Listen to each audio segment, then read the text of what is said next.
हरिओम मित्रों, गौरी शंकर कुष्टा का कानपुर से नमस्कार।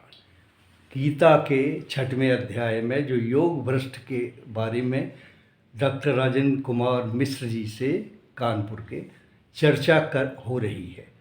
तो आदरणीय, क्या योग भ्रष्ट छिन्न भिन्न बादल की तरह निराशित हो जाता है? अर्जुन का कहना तो यही है जी। कि योग भ्रष्ट छिन्न भिन्न बादल की तरह नष्ट हो जाता है, न वो किसी की प्यास बुझा सकता है, न बरसात कर सकता है। तो अर्जुन को योग भ्रष्ट के नष्ट होने का भय क्यों सता रहा है? अर्जुन विषाद में है और उसका विषाद जो है अविनिवेश क्लेश से उत्पन्न होता है। इंसान के अंदर मृत्यु का भय एक क्लेश के रूप में हमेशा विद्यमान रहता है। अर्जुन महसूस करता है कि योग भ्रष्ट का जीवन एक निराशित व्यक्ति की तरह होता है, जिसकी असफलता का जिसको डर होता है और उसके अंदर एक तरह का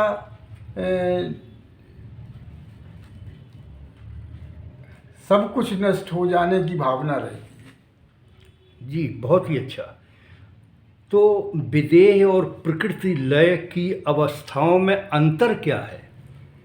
विदेह की अवस्था उस योगी को मिलती है जिसका प्राणांत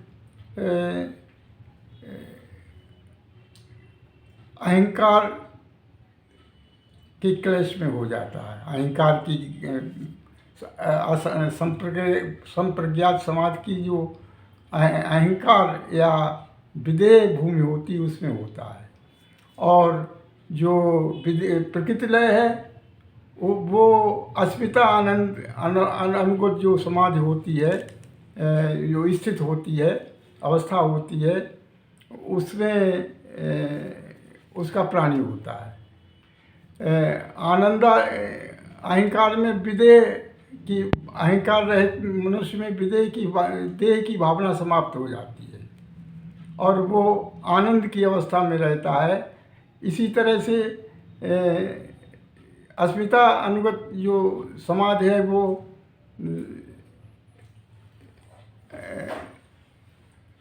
अस्मिता की दशा होती है, जिसमें चित्त एक दर्पण की भांति होती है और चित्त पर परमात्मा का प्रतिबिंब होता है। ये विदेह लय की अवस्था में जो लोग शरीर त्याग करते हैं वो ज्ञानियों के कुल में जन्म लेते हैं और पहले स्वर्ग में जाते, फिर ज्ञानियों के घर में जन्म लेते हैं। वहाँ से उनकी साधना प्रारंभ होती है। और जो प्रकृति लय के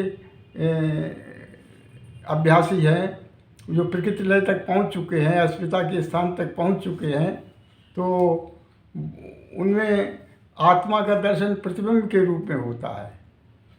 जी, बहुत ही अच्छा। तो योग बुद्धि के संस्कार जागृत होने के क्या अर्थ है? जब प्रकृति लय का साधक योगियों के घर में जन्म लेता है तो उसे प्रकृति लय के जो संस्कार हैं, बुद्धि संस्कार हैं, वो जागृत हो जाते हैं। उन संस्कारों में श्रद्धा होती है, उत्साह होता है, वीर होता है, स्मृति होती है, एकाग्रता होती है, प्रज्ञा होती है। तो इन दशाओं को उसे सिद्ध नहीं करना पड़ता। ये दशाएं अपने आप सिद्ध उसे जिज्ञासा मात्र से ही उसके अंदर उत्पन्न हो जाती हैं और वो आगे की मंजिल, आगे की साधना को पूरा करता है। जी, क्या विदेह तथा प्रकृति लय की अवस्थाओं की तुलना हम कैवल्य की अवस्था से की जा सकती है? कैवल्य की अवस्था से नहीं की जा सकती। हालांकि जो समाधियाँ, संप्रज्ञात समाधियाँ लगती हैं विदेह की और प्रकृति लय की, वो अन्य समाधियों से उत्तम होती हैं, दिव्य होती हैं और सात्विकी होती हैं, सूक्ष्म होती हैं, लेकिन फिर भी उनकी तुलना कैवल्य से नहीं की जा सकती।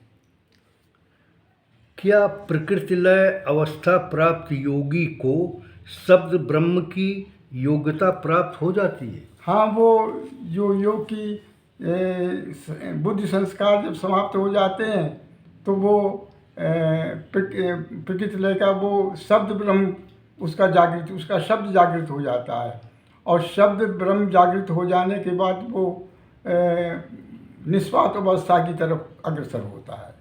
बहुत बहुत आनंदमय, धन्यवाद।